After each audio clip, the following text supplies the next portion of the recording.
በእንጀራ እናቷ የምትሰቃየው ጽናት እንግዲህ ራሄል ባለፈው ክፍል አቶ ግርማን ለመግደል ከሎንቸር ላይ ገፍትራ ጥላው ነበረ። ጽናትን ናሆም የማትርቅ ከሆነ ልጅህን እገልልሃለሁ ብላ አስፈራርታው ሄዳ ነበር። አቶ ግርማም ምን አይነት ጨካኝ ሴት ነሽ አንቺ የተረገምሽ ብሎ እንግዲህ በጣም አለቀሰ፣ በጣም ተማረረ። ግን ልጁ ስትመጣ ደግሞ ያንን ነገር ላለመናገር ቢደብቃትም ልጅቷ ፊቱ ላይ አውቃለች፣ ግን ምን እንደሆነ ሊነገራት አልቻለችም። በቃ ከዛም ትላንትና ደግሞ ብሌንን ምን ትላታለች? እናትሽ ደካማ እናትሽ እዛ ቁጭ ብላ አንቺ ከሷ አባት ጋራ አንዴ ሐኪም ቤት አንዴ ወዴት አንዴ ወደዛ ትያለሽ። እናትሽን ግን ዞር ብለሽ እንኳን አላይሽም። ጽናት ስለ እናትሽ አንድ ቀንም ጠይቃሽ ታውቃለች? እስኪ እንደ ጽናት ራስ ወዳድ አለ በዚች ምድር ላይ? አንቺ እንዴት ነው ይሄንን የማታስቢው? ቆይ አንቺ ወጣት አይደለሽ እንዴ? የራስሽን ስራ ስሪ። ጽናትም የራሷን ስራ እየሰራች አይደል? ጽናት ራስ ወዳድ ነች። አንቺ ግን ምንም የማታውቂ ነሽ። እንዴት እስከ ዛሬ የእናትሽን ችግር እንኳን አልጠየቀችሽም? ጽናትና ብሌንን ለማለያየት ማለት ነው። ራሄል ብሌን በመጀመሪያ አልተቀበለቻትም ነበረ። ከዛም ግን ከሄደች በኋላ ማገናዘብ ጀመረች እና እውነት ነው። ለምንድን ነው ግን ጽናት እኔ ከነሱ ጋር እየለፋው እስከ ዛሬ ስለኛ አንድም ቀን ጠይቃኝ አታውቅም የሚለው ነገር ውስጧ ተመላለሰ እና ጽናትን አኩርፋ ከነ ጽናት ቤት ለ3 ቀን ቀረች ማለት ነው። አቶ ግርማም እቺ ልጅ ምንድን ነው የሆነችው? ብሌን ጽናት ከብሌን ጋር ተጣልታችሁ አንድ ሲላት፣ ኧረ አባዬ አልተጣላንም፣ ግን ሳትቀየመኝ አትቀርም። ለምን ሲላት፣ አይ እኔ ምንም በቃ ስለ ራሴ እንጂ አንድም ቀን ስለነሱ ጠይቂያቸው አላውቅም፣ በዛ ምክንያት አኩርፋኛለች አለችው ማለት ነው። እውነት ነው ልጄ፣ በቃ ሂጂና አናግሪያት ሲል፣ ግን ደግሞ አባዬ ዛሬ ከራሄል ጋር አንድ ላይ ቆመው አየዋቸው። ምን አለ? አዎ ራሄል ምን እንደምትላት እቺ የተረገመች ሴትዮ ከእሷ ጋር ከሆነችማ በቃ ነገሩ ተበለሻሽ፣ ከመንገድ ልታወጣት ነው። ቶሎ ብለሽ በመሀላችሁ ክፍተት ሳይገባ ሂጂና ብሌንን አናግሪያት አላት። እንግዲህ ሄዳ እናቷ ጋር የብሌን እናት ቤት ሄዳ ጽናት በቃ እናቷ አስታረቀቻቸው ማለት ነው። በድጋሚ ደግሞ ራሄል ተብዬዋ የብሌን እናት ጋር ሄዳ ኧረ ምን አይነት ሴት ነሽ? ምን አይነት ሴት ነሽ ግን ብድነው ሰው ኧረ ወደ ተብኳኪ እሽ ያቺ ትዝታ ተሻል ነበር እንዴ? አሰላሙ አለይኩም ወራህመቱላሂ ወበረካቱ። ውድና የተከበራችሁ የቻናሌ ቤተሰቦች እንዴት ናችሁ? እኔ ያለው አልሐምዱሊላህ። እንግዲህ በእንጀራ እናቷ የምትሰቃየው ጽናት ትዝታን ብትገላገልም ከትዝታ የባዘች እርጉስና አሪዎስ ሴት መታለች ማለት ነው። ራሄል የምትባል እንደው ፊቷን እንኳን በመስታወት አታይም። እንደሌላው ቢቀር አንቺና ባቢያውን በምን ትገናኛላችሁ? ኧረ ተይ፣ የምር ይደብራል እንዴ! ምንድን ነው እድሜ የሚባል ነገር እኮ አለ። ባቢ ገና ልጅ ነው። በቃ ባቢ ለጽኑ ይመጥናታል። ግን አንቺ ደግሞ በጭራሽ። አንቺ እንደውም ለአባቱ ጥሩ ትሆኛለሽ ብዬ አስባለሁ።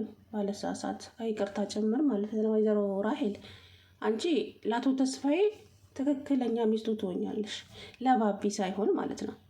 ባቢ አሁንም ይደብራል። አፈቅራለሁ የሚባለው ቃል ትንሽ ይከብዳል። አንቺ ማለት ነው እናቴ ነው ሸዋ ልጁ ህይወቱን ይኖርበት እና አቶ ተስፋዬ ጋር ተመካክረው ጽናትን ማስወገድ ማለት ምን ማለት ነው ሲላት፣ በቃ እችን አለም ማሰናበት መግደል።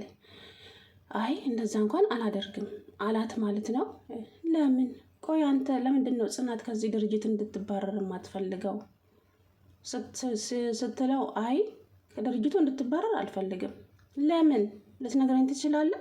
እሱን ልነግርሽ አልችልም፣ ግን በቃ እንድትባረር አልፈልግም። እዚቹ አይኔ ስር እንድትሆን ነው የምፈልገው አላት ማለት ነው። ከዛም አስብበት፣ አንድ ቀን ሰጥቻለሁ፣ አስቤበት፣ ያው ነው ምንም የተለወጠ ነገር የለም አላት ማለት ነው። አቶ ተስፋዬ በድጋሚ አስጠነቀቀችው። ጽናት ከዚህ መባረር አለባት ወይም ደግሞ ከባቢ ጋራ መለያየት አለባቸው አለች ማለት ነው። ግድያው ሳይሆንላት ሲቀር ከባቢ ጋራ ለማለያየት ነገረችው ማለት ነው።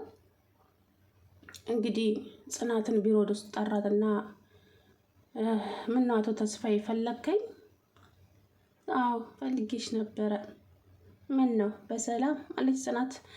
አዎ እኔ የምልሽ ባቢን ተወጂዋለሽ እንዴ አላት። ምን አይነት ጥያቄ ነው አለችው። መልሽልኛ ተወጂዋለሽ አላት። አዎ እኛ ሁለታችን እንዋደዳለን፣ ግን ለምን ጠየቀኝ? አይ ልጄ ድህነት ውስጥ እንዳይገባ ብዬ ነው። ልጄ ድሃ እንዲሆን አልፈልግም። ምክንያቱም ድህነትን አይቸው እንዴት እንደሚቀፍ ስላየሁት ብቻ። አቶ ተስፋዬ ተው እንጂ ትላንትና አትርሳ አለችው ማለት ነው እኮ። እሱን መርሳት አይደል እንዴ ልጄ ተመልሶ እዛ ህይወት ውስጥ እንዳይገባ ምልሽ። ስለዚህ እባክሽን ልጄን ታየው። ልጄ ላንቺ አይሆንም። ድህነት ውስጥ እንዲገባ አልፈልግም። ግን አቶ ተስፋዬ ምን አድርጌሽ ነው እንደዚህ የምትጠላኝ አለችው። ምንም በቃ ልጄ ድሃ እንዲሆን ስለማልፈልግ ብቻ። እሱ ግን አንድ አለማፈሩ። አቶ ግርማ እባክህን ተነስ፣ ይበቃሃል ማለት ነው። የእውነት መላፈልግና ይሄ ሰውዬ አሽቀንጠረ ጎዳና ላይ ጣለው። በምንም ይሁን በምንም አቶ ተስፋዬ ይህንን ድርጅት ለአቶ ግርማ ማስረከብ አለበት። እንደምንም ብሎ አቶ ግርማ ተነስቶ ዛሬ እንደዚህ ደሃ ብሎ የተሳደበው ሰውዬ የእውነቴን ነው የምላችሁ። አቶ ተስፋዬ እንደዚህ እና ራሄል በገንዘቧ የምትተማመንና በቃ ባቢን በአንድ ደቂቃ ውስጥ የራሷ ለማድረግ የምትጥር ሴት ናት። እና ከአባቱ ጋር የምታወራው ሌላ፣ ባቢ ስታገኘው ደግሞ የምታወራው ሌላ።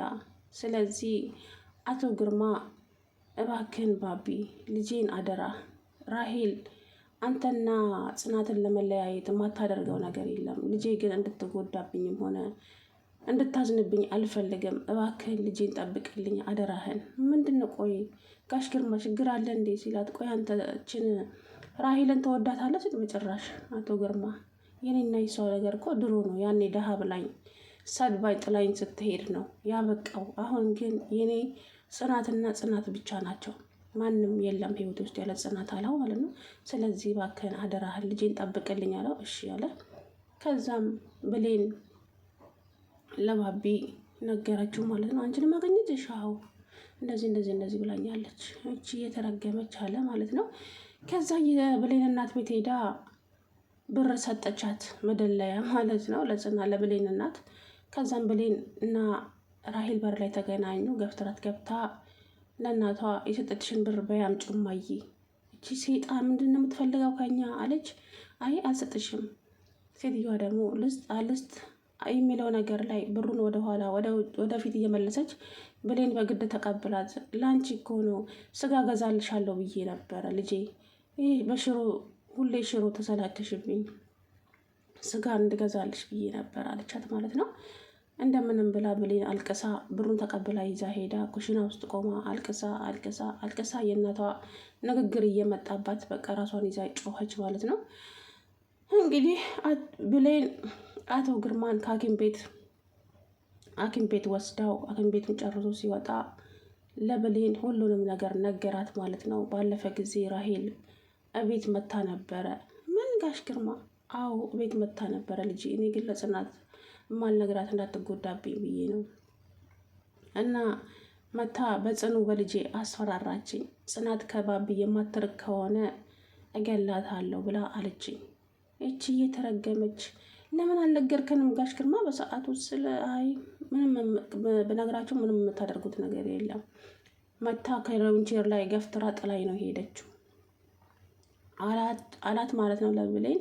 ብሌን እንግዲህ በጣም ተናደደች። እባክሽ ብሌንዬ ልጄን አደራ፣ ልጄን ጠብቅልኝ፣ ምንም አታስብ። የእኛን ክፍተት ተጠቅማ እኮ እሷ ልትጠቀምብን ነበረ። የት አባቷ ግን አይሳካላትም ብላለች። ብሌን ደግሞ ጥቅማ ጥቅሞች እንዳትደለይ፣ ጓደኛሽ ትበልጥብሻለች ማለት ነው። የእውነት እቺ እርኩስ አንቺንና ጽናትን ለይታ በቃ በመሀላቸው ክፍተት ገብታ በዛው ደግሞ ጽናትን ለመጉዳት ፈልጋ ነው። ስለዚህ ራሄል ያሰብሽው ሁሉ አይሳካልሽም። ባቢም የጽናት ብቻ ነው።